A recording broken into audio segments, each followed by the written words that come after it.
1057 The Hawk, Hawks 2.0, and TrueAlternative.com. My name is Mike Merrell. Billy O'Brien in the studio, of course, with me. And we are here with Jupiter One. Half New York City, half Jersey dudes. That's right. And thank you. The new album, Sun Showers, is in stores now. Mm-hmm. And it's exciting, right? Yeah, it's exciting. Very exciting. Very cool. We've been playing the record for quite a while. You know, we love Flaming Arrow. We've been supporting it for a long time. So we're happy that you guys are going to come in and play it for us live. Thank In you. the studio. So how long was it between, because I know this is your second album, how long between the first and second album did it take for you to write a new record and get it out and all that good stuff? Well, we kind of started writing it as we finished the first one, but we already knew that we had too many songs for the first one, so some of them were started then, and some of them were completed just a few days before we went into the studio to record the second album. So all in all, about a year.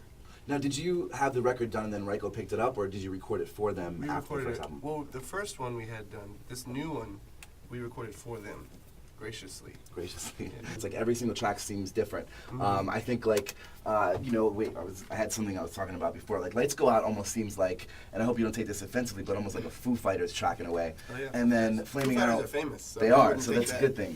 Flaming Arrow almost sounds like a mix between like Bell and Sebastian and Simon and Garfunkel, and a song like Made in a Day is almost like a Rah Rah Riot, almost like super great indie track. So We love all those bands. that's my next question. What is some of the stuff that you listened to while you recorded this? I mean, was there any kind of inspiration as far as bands you've been listening to?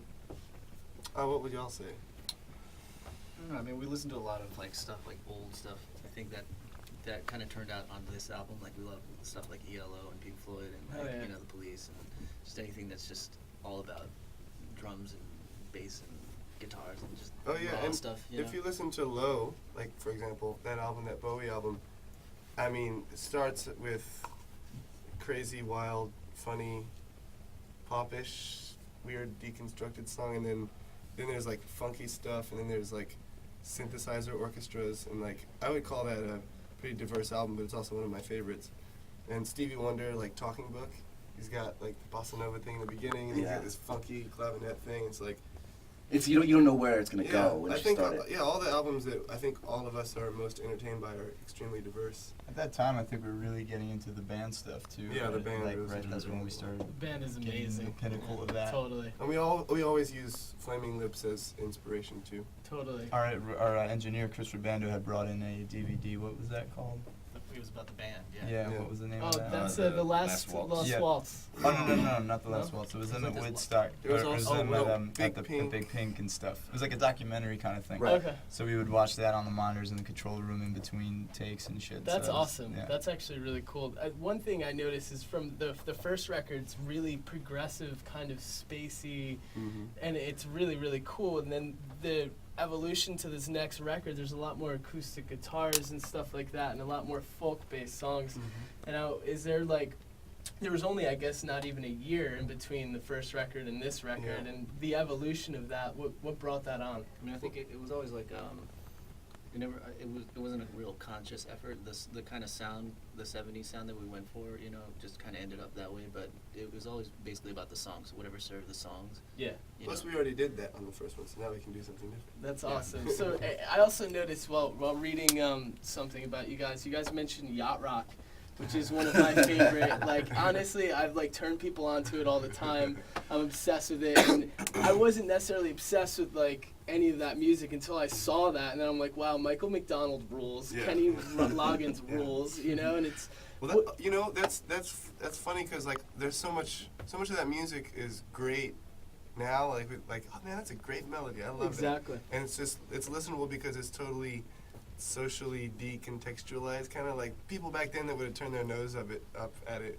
Now, Yeah. we don't know them. Yeah, no, you're So- absolutely right. So it's That's just like, awesome. I like this. I like bread, Yeah, I like dude, bread. bread is Bread's awesome. amazing. Yeah. It's good to hear that you guys have those kind of influences, but like it's funny, we do interviews with bands and we're like, what are you listening to? Like, man, we don't listen to anything except for 1962 Yeah, B-sides. nothing after 1973. And you're like, really? Don't lie. But it's always important to have such a, be influenced by so many different kinds of bands as opposed to just kind of pigeonholing yourself. into one That and particular not thing. being afraid of accepting like these other bands that people are like, oh, you sound like this, you sound like that. Yeah. It's greater to accept it as opposed to like trying to be like, no, we're not trying to go for that. It's Right. just coincidence. Yeah, like, right. really?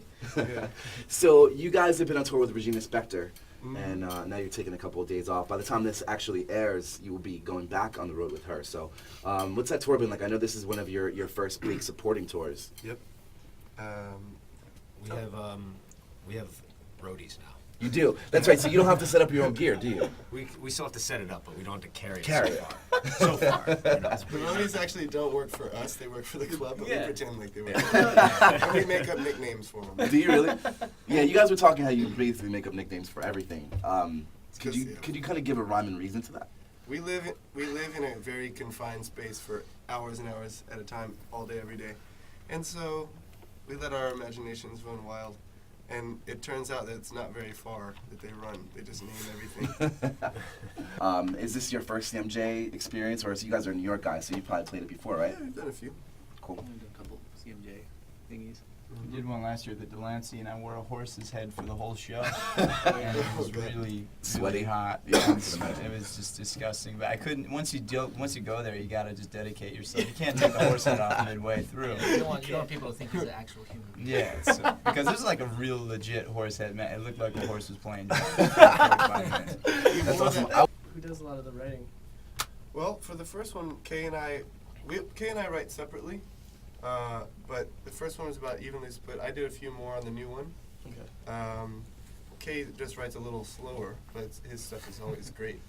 So he has a higher batting average, but less hits. I also have a wife and What? kids. Yes. First record, you have a clear jewel case with just a red background. And I'm like, all right, that's a red background. So then I'm looking at your new layout, and as I'm checking it out, I notice that there's something behind this, and I'm looking in the back of the record, and I'm like, hold on, nothing's congruent. So I dismantle the CD and find this beautiful artwork behind it. I just want to know what's up. Kay's wife, Mocha, Yeah. She drew did that. this. Yeah, Mhm. she do That's that. awesome. Yeah, she did Yeah, it after that's a great. picture we'd taken, and then she did some drawing in pen on it, I guess, and then also some watercolor on the same picture, and it's really wild. And concocted it. Very cool. I like the artwork in general. Any significance with the foxes, or is it just a Little bit. cool I mean, image? it's like I think Zach came up with Sunshower, but Sunshower is actually in Japanese. It means it's refers to fox's wedding.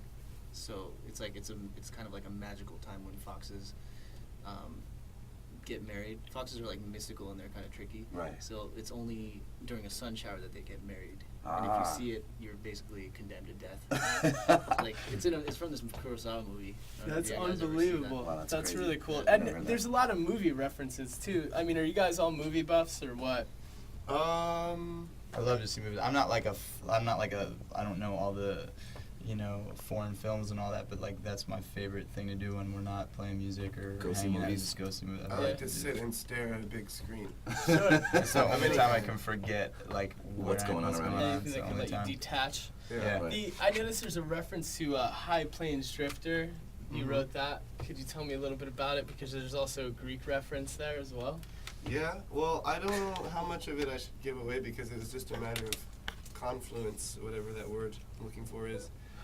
I believe cover of a reoccurring Beastie- was the word you were looking for. It's a cover of a Beastie Boys song, right? There,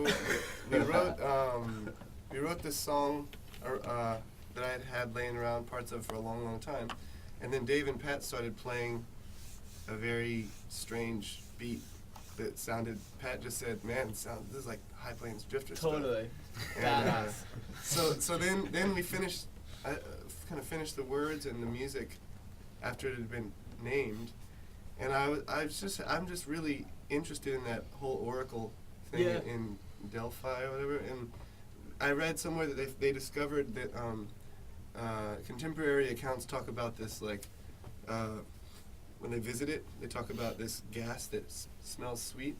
And then they find that it was on a fault line. Yeah, and there then was there's- gases there's coming up ethylene from the gas fault coming line. up and making people trip. And they would hallucinate and Yeah, have the visions. I exactly. actually just saw it on the History Channel like a Yeah. couple months ago. That's awesome. Yeah. So yeah. I mean, you don't need to watch the History Channel if you have Sunshower. It's true. It's true. And the record is just absolutely awesome, and you can get it on iTunes, right, and Yes. Amazon, Mm-hmm. That's and right. wherever records are sold, which hopefully places like that Online? still exist Yeah. in some places. But thank you so much, Kay, Zach, Dave, Pat. Thank you for coming in and playing some songs for us Thanks, and hanging Mike. out.